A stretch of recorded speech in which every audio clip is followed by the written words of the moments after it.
Practice Occupational Health and Safety Procedure. Information Sheet Number 1.4-3. Maintaining Occupational Health and Safety Awareness. Introduction. When you are a part of an organization, company, or a business, your primary duty is to fulfill all the demands that your work asks for you to do, and in return the organization's primary duty towards its hard-working staff and workers is to maintain all the safety features and keep the working environment healthy, so that all the workers can work comfortably and remain safe during the time they spend in the organization. OHS procedure, practices and regulations. In the Philippines, the Occupational Safety and Health Standards was formulated in 1978 in compliance with the constitutional mandate to safeguard the worker's social and economic well-being as well as his physical safety and health. Adopted through the tested democratic machinery of tripartism, the 1978 Standards is considered as a landmark in Philippine labor and social legislation. OHS management with the new ISO 45001 standard. Safeguarding and maintaining health and safety in the workplace is an important prerequisite for motivated and productive working processes, both for employers and employees. The new ISO 45001 standard for occupational health and safety management will supersede OHS AS 18001, the previous standard for occupational health and safety, and will minimize the risk of damage to health and accidents in the workplace. What is occupational health and safety? OHS. Occupational health and safety designed to give safe and healthy work environment to employees, mental health and well-being, increased awareness and safe working condition, increase in productivity, correct training and use of tools, gives new opportunities.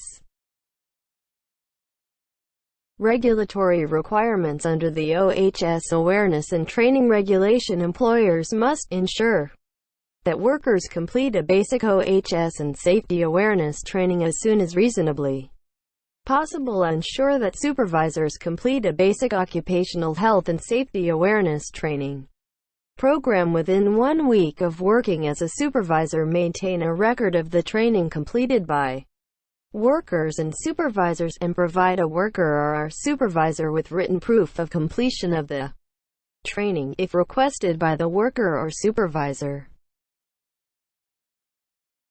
Training for workers. The training program for workers must include instruction on the duties and rights of workers under OHS, the duties of employers and supervisors under OHS, common workplace hazards and occupational illnesses, the role of joint health and safety committees and of health and safety under OHS, workplace safety and insurance board. Information and instruction. Requirements set out in the Workplace Hazardous Materials Information System Regulation. Individual OHS responsibilities. Personal protection and safety equipment as required by the employer. Following safe work procedures. Knowing and complying with all regulations. Reporting any injury or illness immediately. Reporting unsafe acts and unsafe conditions. Participating in joint health and safety committees or as the representative. Emergency and drills training. Fire is the visible effect of the process of combustion, a special type of chemical reaction. It occurs between oxygen in the air and some sort of fuel. Drill on how to use fire extinguisher. It's easy to remember how to use a fire extinguisher if you can remember the acronym PASS, which stands for pull, aim, squeeze, and sweep. Pull the pin. This will allow you to discharge the extinguisher. Aim at the base of the fire. If you aim at the flames, which is frequently the temptation, the extinguishing agent will fly right through and do no good. You want to hit the fuel. Squeeze the top handle or lever. This depresses a button that releases the pressurized extinguishing agent in the extinguisher. Sweep from side to side until the fire is completely out. Start using the extinguisher from a safe distance away. Then move forward. Once the fire is out, keep an eye on the area in case it reignites. Classification of fire. Class A: wood, paper, cloth, trash, plastics, solid combustible materials that are not metals. Solid combustible materials that are not metals. Class B: flammable liquids, gasoline, oil, grease, acetone, any non-metal in a liquid state, on fire. Class C: electrical, energized electrical equipment as long as it's in quat plugged in and quat, it would be considered a Class C fire. Class D: metals, potassium, sodium, aluminum, magnesium. Remember, most fire extinguishers will have a pictograph label telling you which fuels the extinguisher is designed to fight. The drill of fire you must know: activate, assist, attempt, leave the building, call the fire department. Total and immediate evacuation is safest. Never fight a fire if you don't know what is burning. The fire is spreading rapidly beyond the spot where it started. Your instincts tell you not to. Position yourself with an exit or means of escape at your back before you attempt to use an extinguisher to put out a fire. Earthquake drill. Before an earthquake occurs, depick and quat. Safe places in quat. A safe place could be under a sturdy table or desk, or against an interior wall away from windows and bookcases, or tall furniture that could fall on you. Practice drop cover and hold on in each safe place. Practice drop cover and hold on at least twice a year. Wait in your safe place until the shaking stops, then check to see if you are hurt. Be on the lookout for fires. If you must leave a building after the shaking stops, use the stairs, not the elevator. If you're outside in an earthquake, stay outside. Move away from buildings, trees, street lights, and power lines. Inform workers of the plan. Get training. Take a first aid class from your local Red Cross chapter. Get training on how to use a fire extinguisher. Keep your training current. Discuss earthquakes with workers. Everyone should know what to do. Spillage control. Major spill emergency procedures should consider the immediate danger to persons and ensure effective containment and cleanup, appropriate disposal of waste material, and notification to all relevant authorities.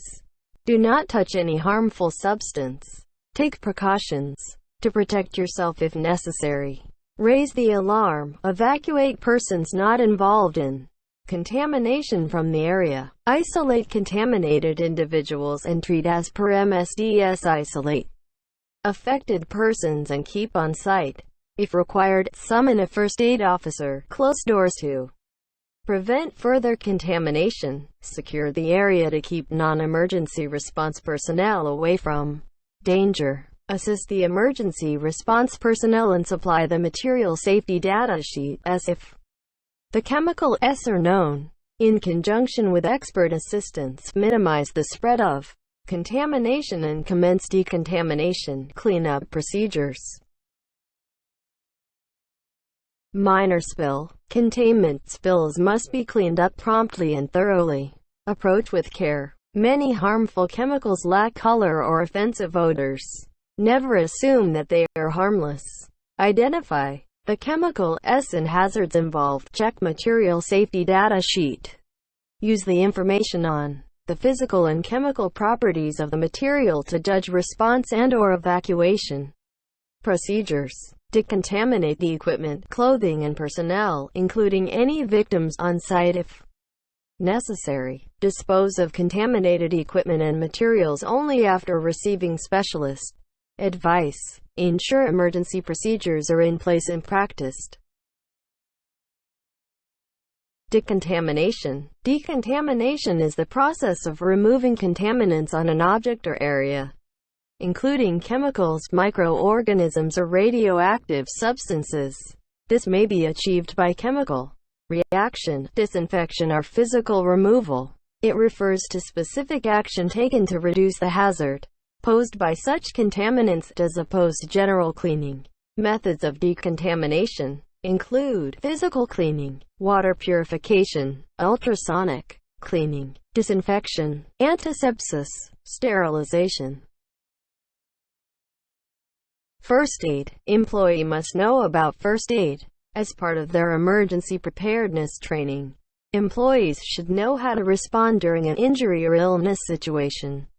In terms of first aid, employees should know only employees trained in first aid should assist a victim. Procedures to be followed carefully when first aid is location of first aid room and/or first aid kits, location of a list of first aid attendants which indicates where to find the attendant or a telephone number, location of a list of nearest medical facilities, name, address, operating hours and telephone numbers, location of a list of the organization's key personnel by name, title and telephone numbers that are prioritized by NQUAT, call first, call second, etc. NQUAT. Confidentiality and medical records. All OHS staff work to a strict code of ethics concerning the confidentiality of consultations and medical records. All staff, both clinical and non-clinical, cannot and will not disclose medical information of employees in their charge without the prior consent of those employees.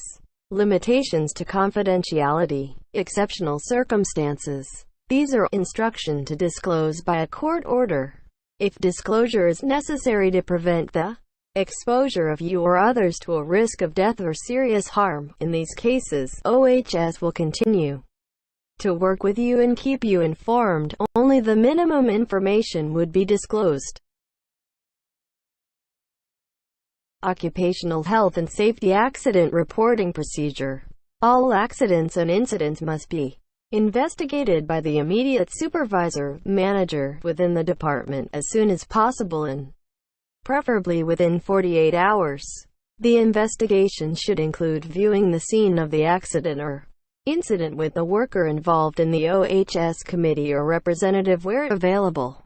The Public Service Commission accident incident report must be completed and forwarded to the Occupational Health and Safety section, including recommendations in order that similar incidents can be prevented. Accidents and incidents of a more serious nature should be reported to and investigated by the Occupational Health and Safety section within company jurisdiction.